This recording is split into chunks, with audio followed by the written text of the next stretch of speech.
Good afternoon.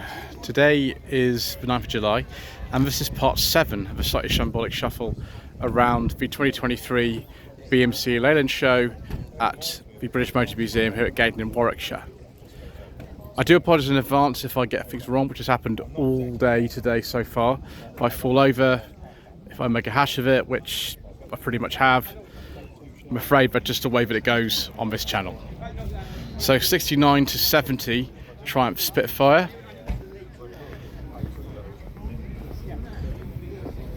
One of the sort of last of this sort of shape, I think. And then next to it, a much later car. This is a Triumph TR8, but it's had the 4.6 litre version of the Rover V8 fitted to it. Some of the earlier ones were called the TR7 V8. This one, I don't know whether to call it that or not. I get confused. You can see here is a TR8 next to it. So I get terribly confused about this sort of thing, viewers. So if somebody can tell me what the difference between a TR7 V8 and a TR8 actually is, then let me know in the comment section below. So yeah, that one's 77, 78. This one's 79 to 80. And next to it, we've got a newer TR8 with some interesting wheels on it. I don't know what those are off actually. And yeah, definitely a solid hull built car like the one next to it, because the earlier ones like the Speak and Canley built cars have different boot locks, which you've probably heard me say enough times today. I think we'll stop that now. This one, 1980 to 81 registration, Coventry plate, as factory built. Excellent.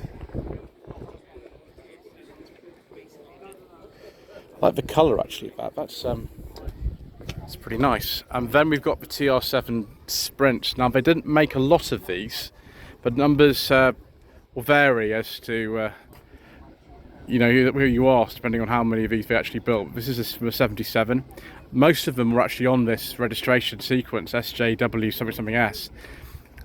And this one's got the certificate there. It's actually for sale next year. Dial 07925146114. Superb. I think they probably thought this would overlap a bit with the V8 version or something, but I don't know. Another TR right here, Canley built. 7980. Two more V8 engine ones here. This is an 81. This one is a left-hand drive actually, that's interesting. So what year would this be then? It says 78, so early one.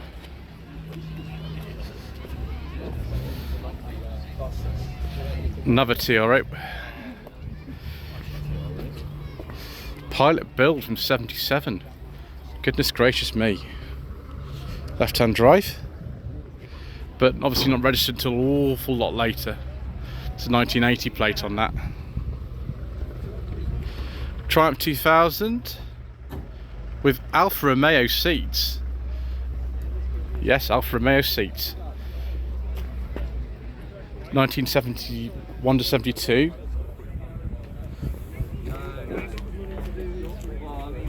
Very late, pre-facelift, 2000. You can tell that by the rubber inserts on the overriders and the 2000 badge down there. This will be a 69 only.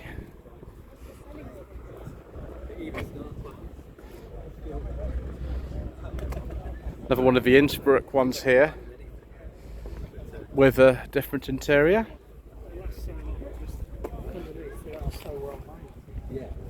I don't know what that actually is. If I'll look at the engine bay in a second.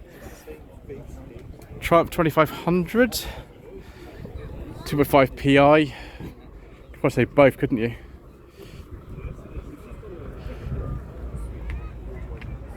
'72, '73.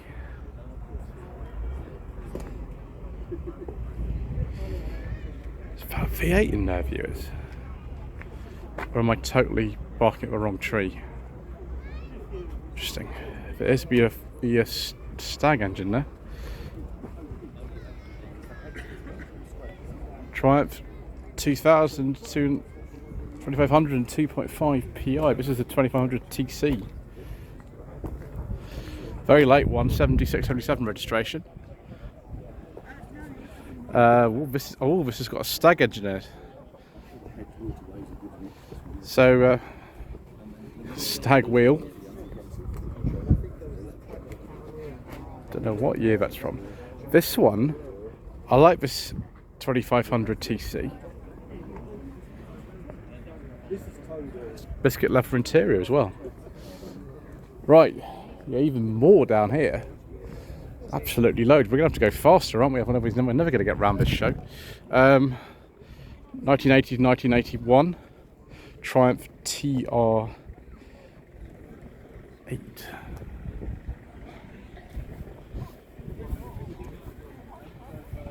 1981.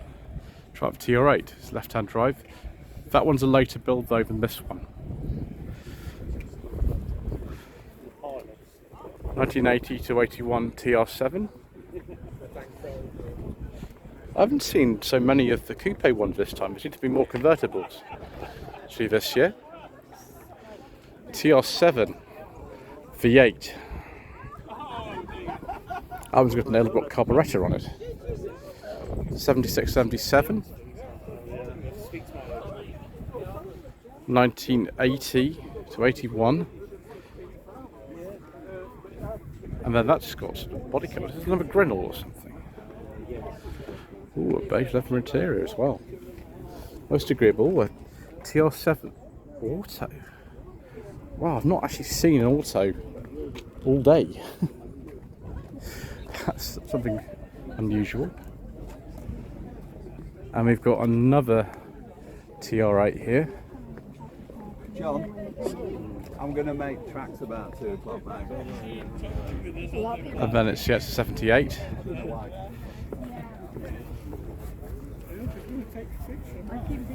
Wow, it's a late build one, isn't it? Cooper Sport 500 Mini 2000. Late special edition.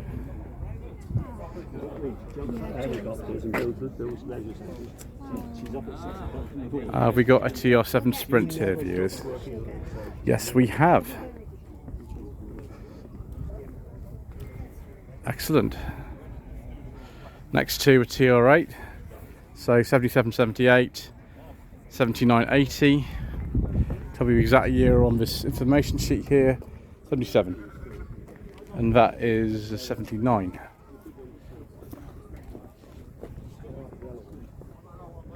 TR7 Vermilion, I think that colour is. 78, 79, 1980 TR8 convertible. This one is another Grinnell or something. It's an interesting body kit on it. You look at the back, it's got completely different rear lights on it. Are those off like a Morris Ital or something? Answer in the comment section below. Quite an early convertible here. So, oh my gosh, it's really early, but has that been converted or something? Interesting. Yeah, 70, 77. This TR8 here from Belgium. I'm not sure what year that is, I'm afraid. Right, we will actually skip to a different part of the show because I want to do that one first, then look at these Range Rovers. So, Standard Motor Club, Standard 8. This one's actually got an opening boot lid, so that'll be one of the later ones. The original ones in 53, when they came out, didn't have an opening boot lid at all.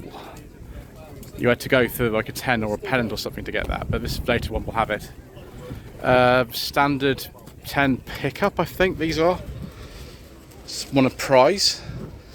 Don't tell me, ask me to tell you exactly what year these are because I won't know. Not the sort of strong area that I have, viewers. This one has got an information sheet. That's helpful. It's a 34, standard 12. I think these were called the standard 10 companion, these estate models from memory.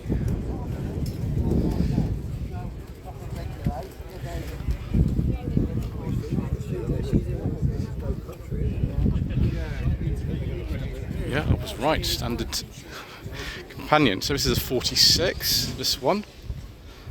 It's got a 4-speed gearbox in it. Wasn't a guarantee at the time.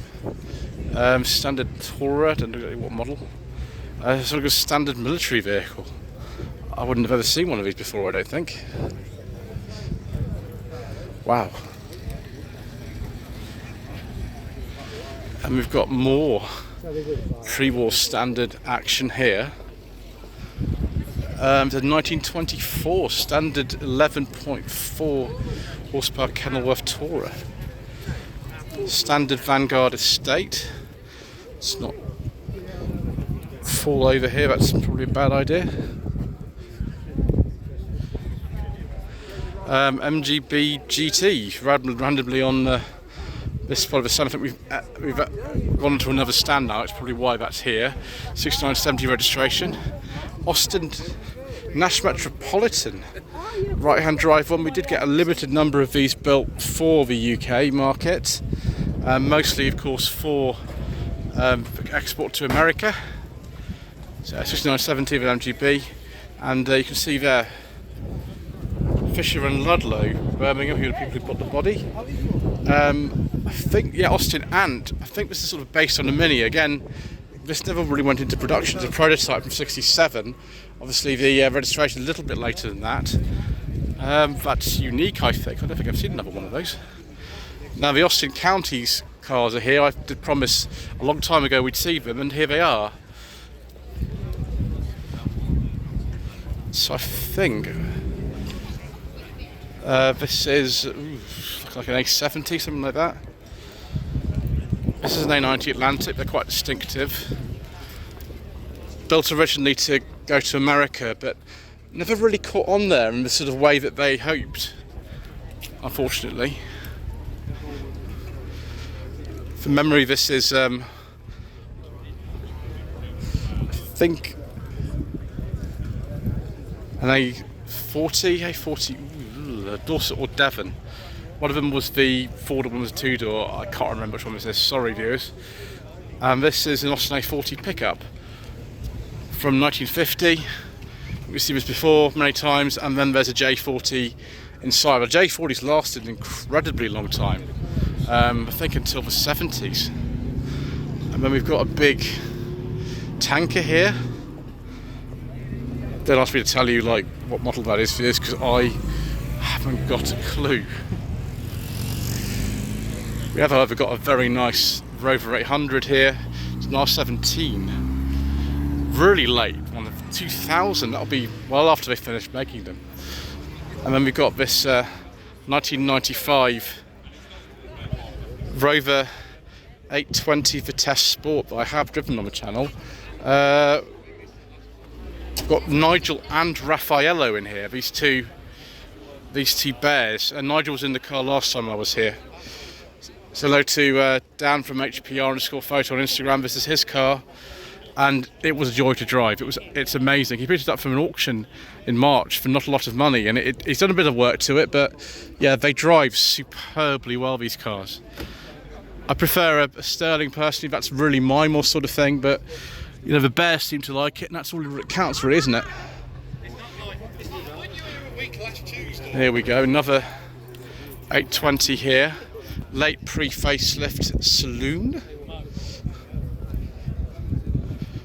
820 turbo, of course, T-Series turbo like this one.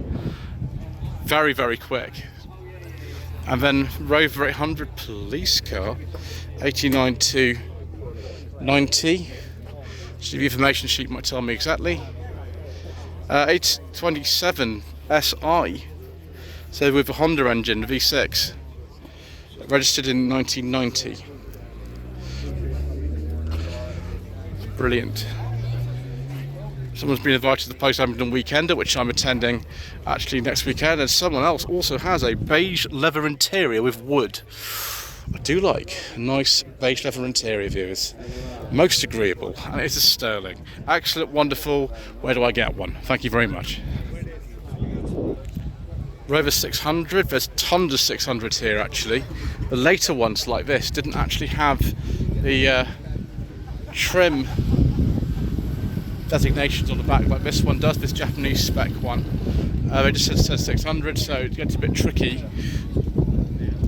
All I can say is that's, well, it's a relatively high spec one, it's got alloy wheels, and it was registered 99-2000. We will probably start from that end actually. 1985 to 1986, MG Montego 2 litre, I think this is, rather than the turbo. Yeah, no Digidash at this stage that had gone by the time this car was made. It is for 2 litre EFI. Also got a very nice Countryman here, 1993-94 registration. This is the best one, which is the 2 litre O series with the automatic gearbox. That'd probably be an injection one, and that is brilliant. Got the chrome mirror caps. Countryman's a really good spec, 7-seater Montego, very well regarded back in the day. They're a very nice driver. I've driven one of these 2 litre Countryman's. It was a manual and it was brilliant. Also brilliant is this 1987 Montego EFI Vanden Plas, which is just a wonderful car. I had the privilege of doing a walk-around video on this car, actually this time ago in 2022, and the chaps, those wheels brought it all the way down from Lancashire again. It's absolutely brilliant. It's in superb condition, that car. They're really rare as well. And then we've got, another car that I filmed on the channel here. This is a Rover 618i. It's a 1998. And as you can see, Hayden, who his family owns this car, has very kindly put the Instagram tag for his account there at Mark II Granada, because they have a Mark II Granada as well, I think, actually, as long as everything else. And we've got this one here. It's 1999 Rover 618IL, which was a run-out model with a leather interior and all kinds of other interesting spec. I'm quite tempted by this actually. I can't have a look at this. It's got the Honda F-Series engine in it, this one. It's only 1650, so call 07810 406 448 before I do. 1993 Rover 620 GSI, so one of the earlier ones when we still actually put the full badging on the back of them. The GSI was top model. The 623 was the even more luxury orientated one of these, which had cruise control, but this is the 2 litre version. Someone's also got a very appropriate plate on there. 1999 Rover 600. Don't know what specification that is. I tell you, 618IS again. Only £1,000, no budget reviews territory. Call 07527 847 868 before I do. Fog lights, everything. This again is a 99. Looks like a very similar spec to another one actually. And they've got a boot spoiler as well. Oh, it's even better. It's 620 Ti. And another 620 Ti. Oh, viewers, this just gets better and better, doesn't it? This one's a lot earlier. This one's a 1995, 1996 actually. And then we've got a 620 SLI here with you have a Japanese spec plate plinth on the back, and dark green with a beige leather interior and wood, and I'm getting far too excited, viewers, and so I'm going to have to sort of refrain. The one problem with this one, it doesn't have the cruise control, which I would personally want if I wanted another 600, but there we go. And another one, yes, more beige leather interiors, more wood, more automatic transmission, very nice. Yes, please. Where do I get one? Someone's done a lot of work to that engine, haven't they? They sort of made it look a lot more kind of exciting than standard. Another late one. On a V. So these would be 1999 to 2000. So both incredibly late ones. take another look at this beige leather interior though, viewers, just because we can. That Rover badge shouldn't be there on the steering like that though. That's not quite correct, but never mind. Spitfire's on the way out. Right, I haven't finished looking at these 600, have we though? We've got a few more to go. This one looks like a 620 Ti. I wonder if it actually is. I don't know. Another really late one here, which looks like it's kind of been sitting for a while, I should say. Probably 620 GSI or SLI with the auto gearbox, but I don't know.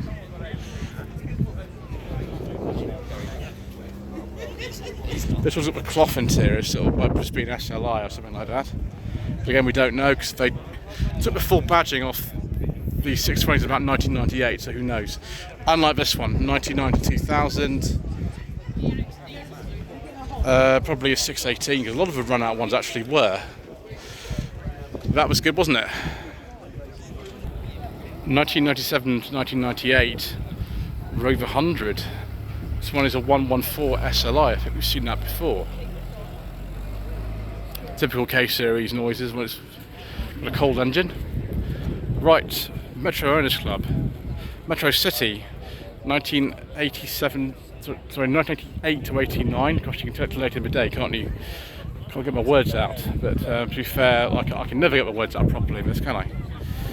And then the same year, but for me, more exciting, Montego Vanden Plas, 88 to 89, so one of the last Vanden Plas with the leather interior and the wood, and yes please, where do I buy one? Those are rare, but very nice. MG Metro, I think this is the 1300, yes it is. I have driven a 1300 Metro and I have driven the Vanden Plas, but the Vanden Plas that I drove was an 83. It wasn't a late one like this, but I prefer the late ones personally. I think that's just right. But there we go. So that won an award actually, 89 to 90. When I was younger, my godfather had one of these in this colour. It was about this age. I have driven a black one of these, which was on the channel last year. That was great. So we've got another one again about the same sort of age. This is a very late Mark II Metro from 1990. Wheels have been sort of changed or something. So I didn't realise actually that with this you could get steel wheels and wheel trims to this, because I thought all of them had the wheels like that, but you learn something new every day, don't you, viewers? I think these are off a slightly earlier car, these wheels here. Another MG Metro 1300, of course, which we are very happy about. Again, same sort of time. 1989 to 90, 1.3. City X. It's amazing with the Metros just how much they could be differentiated. It's pretty crazy, actually. This is an early one of the Mark II Metros on a B, so it'll be a 1984 to 85. Rover 100 Cabrio, 1996, with the 74 horsepower engine. So it'll be the 8 valve in that one. Let's not try to fall over or anything whilst we're here, viewers. Metro van being converted to a pickup. This is actually a Mark I then, looking at everything. It's 83, 84. Another MG Metro 1300. There's tons of them here today. Just can't believe it. This one is a 1990. Much earlier MG Metro here. It's actually a Mark I. What's that? An A, so 83, 84. Oh, this one's for sale. That's dangerous. 07939341510. All 4 suspension displacers replaced. That's what we like to see, viewers. And Mark 1 here, 83, 84. So many Metros. Friend Dave Kirby's one, just like a mixture of Mark 1 and Mark 2 sort of metro bits. But the graphics are sort of individual to this car, I think. So it's 1988, it says it's called Rusty, but it's not really rusty to me. 1985 to 86, Mark II Metro with the mini-light style wheels. It's a lot easier to actually find tyres for those wheels than it is to find tyres for original metric wheels. Then we've got, I think this is a GTA, but it's got the later wheels on it from a Rover 100. Oh, it's a sale as well. It's a 91.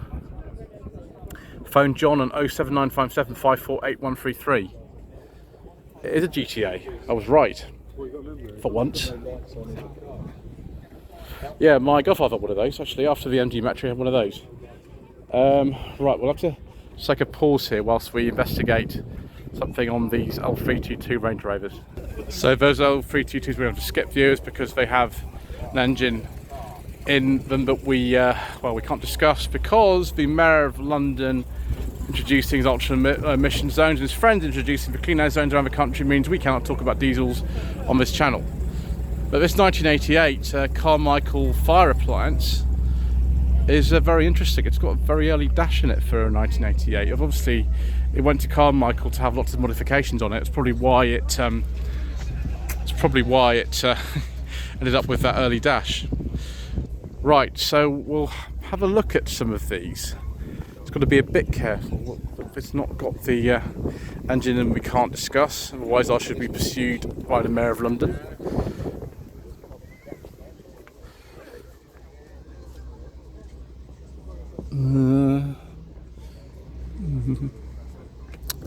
Don't know actually with this one. It's hard to sort of actually see rev count properly. That one we can't discuss. This one though is a 4.6 HSE P38 which we can discuss. Excellent for the largest and most powerful engine fitted to P38. So this one has a beige leather interior with wood and a pink dinosaur. Hello to Barney's friend or whoever you are. That one we're going to have to skip. This one, I have a feeling that this might be a Vogue LSE. Is it a soft dash, viewers? Well, we'll have a look. Yes, it is a soft dash. Excellent. This one as well is 3.5 V8. This is a 1988. It's sort of just before they brought in, I think, the 3.9 V8s. And we have a, it's not a leather interior, it's a manual. Wow. This one is much better. It's an 85. Again, it's the 3.5 litre V8, and I think this is kind of with the earlier dash in it. The earlier. Afternoon. Do you want me to open it for you? Oh yes, please. You've had this a long time, haven't you? From you. It was built for me. So manual, 5-speed manual, cloth interior. 5-speed manual. It's got the LT77 gearbox and an LT230 transfer box. It's in very nice condition. It is, isn't it? Oh, lucky chap. Thank you. Cheers. Good morning. Enjoy your afternoon. So we've got an even earlier one here. This is a yeah, it's like an 81, isn't it? Thank you. So this is a Range Rover in Vogue before they actually bought the Vogue out. This is a 3-door. I always thought the in Vogue ones were all 5 doors, but they're not, because this is an in Vogue model and it's only got 3 doors. Afternoon. What year is this car, please? 1981. Oh, it's an 81. I thought it was. How many of these are left, these in Vogue ones? I would say no more than a dozen. So very rare. Yeah, it's superb, isn't it? Yeah, it's good, yeah. Thank you. So and then we'll finish off this. This is a Velar. This is like a sort of pre-production Range Rover Croydon plates on this, I think. And this is a 1970.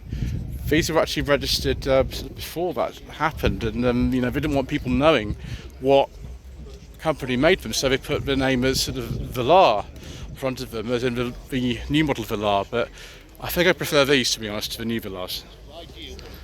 And we got the Jowett Car Club in the Midlands section. That's interesting. I've not say I can be able to actually stumble over the words, but here are some Jowetts. That's a pre-war one. Actually, that's got an information sheet. That's handy. Oh no, it's a for sale sign. Whoops. Okay, 1952 Jowett Jupiter. Yeah, have we got any Javelins? Yeah, we got a couple down there. They are the sports version of the Javelin, and it says actually it's a Javelin Jupiter. So we've got a couple of these TR7s and TR8s leaving at the moment. Another Jupiter here. This looks like a Jowett Bradford to me. Yes, it is. It's what grandmother had one of these back in the day. Well before I was born, of course. And this one is got a pre-war Jowett Special Tourer. So look at this Javelin. It's got an information sheet. And hello to Jamina. Jamina is wow, in 1948. Goodness me. That's actually really nice. That's in superb condition. That's amazing. And we've got another Jowett Bradford here. It was really the sort of thing that my grandparents would have had, because it's got the extra seats in the back. So it would have been a passenger version like this. It's got wooden floorboards, like an old train carriage. Wow. Crazy. Problem was with the Jowetts was that all the sort of components were sort of made locally up in Yorkshire, and after a while they went bankrupt because the engine was sort of unique to this car and it had problems, and they couldn't build the engines fast enough and they went bankrupt. It was a bit of a problem really. This is a 53, so this is the last year they actually made these, and it's even got an almost beige leather interior. That's nice, isn't it? I was hoping we'd see some Itals here, viewers, and here we have a lovely Ital. This is one of the very last, isn't it, on an A, so 83, 84. Ital 1.7 SLX. Having driven a late Marina last year and finding it to be quite agreeable, I actually quite like these. And we've got Marina Estate here, 77, 78, and a saloon. So this is much earlier, 73, 74.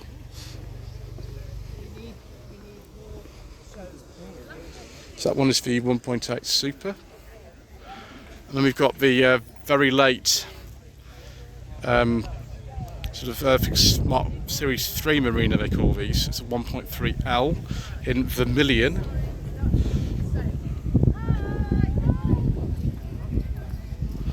Doesn't that A series look completely lost in an engine bay? So you can put anything up to 1.8, that's actually 2 litres standard with the O series, but people have put much larger engines in these. I think V8s and things. I think this is sand glow, this colour. This is a 77, 78. See what specification this one is. It's a 1.8 Super as well. This is an Ital camper thing. I think this arrived on a flatbed or something like that, so it didn't actually it didn't actually kind of drive it all the way here. So 82, 83, and it is for sale.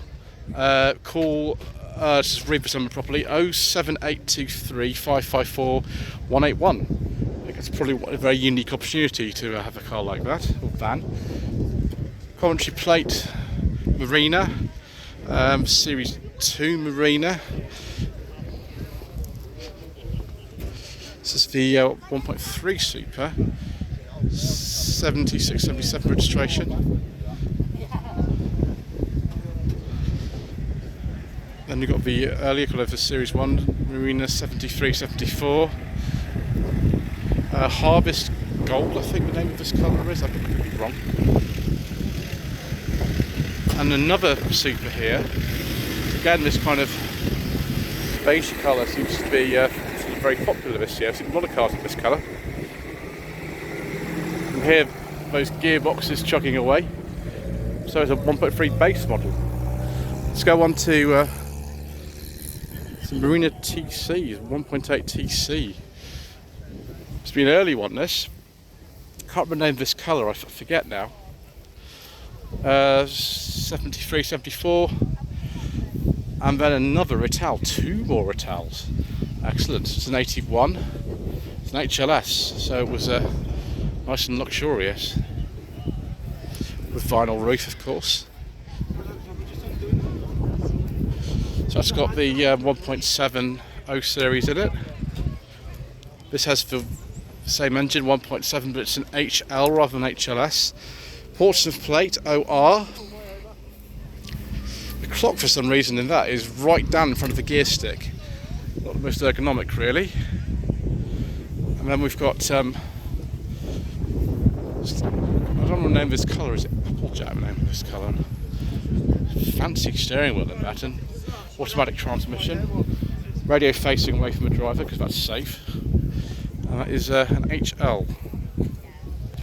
So 1982-83 Morris Ital 1.3 SLX in more beige, but a different beige from those earlier Marinas. And then, you're wondering when I'm going to get to these, haven't you, viewers? We've got some Allegros. An Allegro SS, I think this is a 1750, this one. This was a very rare model. They're very desirable now. I can't remember how many of these there are, but there aren't a lot. Before you say, yes, I know Johnny Smith owns one of these, and yes, it's got a Cortex steering wheel and a 5-speed gearbox. Also terribly advanced. Look at this interior, isn't that just amazing? So only the Allegros up till about early 74 had the Cortex steering wheel. And of course I have driven a Cortex steering wheel Allegro. It's owned by Alex from the Alex Assets channel, who would have been here on this stand, but she has to work today, which is a shame. Never mind. 78-79 Allegro Series 2 with a normal wheel, and so tight-fisted they couldn't just put a clock in where the sort of rev counter should be. They just decided to put a blank thing. Isn't that just mean? And I don't know, it's so super, because it's so super you don't get a clock or a rev counter. Allegro Series 3 here, 1.3 HLS, which has a rev counter. Isn't that amazing, viewers? And of course the quad headlamps. Isn't that just superb? And we've got a couple of sort of later Allegros here. This one, Allegro Keep. As in Allegro has the room for 5. I'm sure you've seen the advert. This one, I think, if I get this right, is a Series 2, 1750, and you can see the Series 3 have different rear lights. So the Keep was made in Series 2 and 3 form. This one, I don't know actually what model this is. We've got a rev counter, it's actually quite a fancy one. And it's been made up to celebrate the 50th anniversary. Excellent. Right, viewers, so that's sort of the end of the show. This Morris Oxford Series 6 is leaving, 68-69, and so is that MG Magnet. So thank you ever so much indeed once again for watching. Please don't forget to subscribe to the channel, like this video, leave a comment below, and we shall see you again soon, probably at the post-Abingdon weekender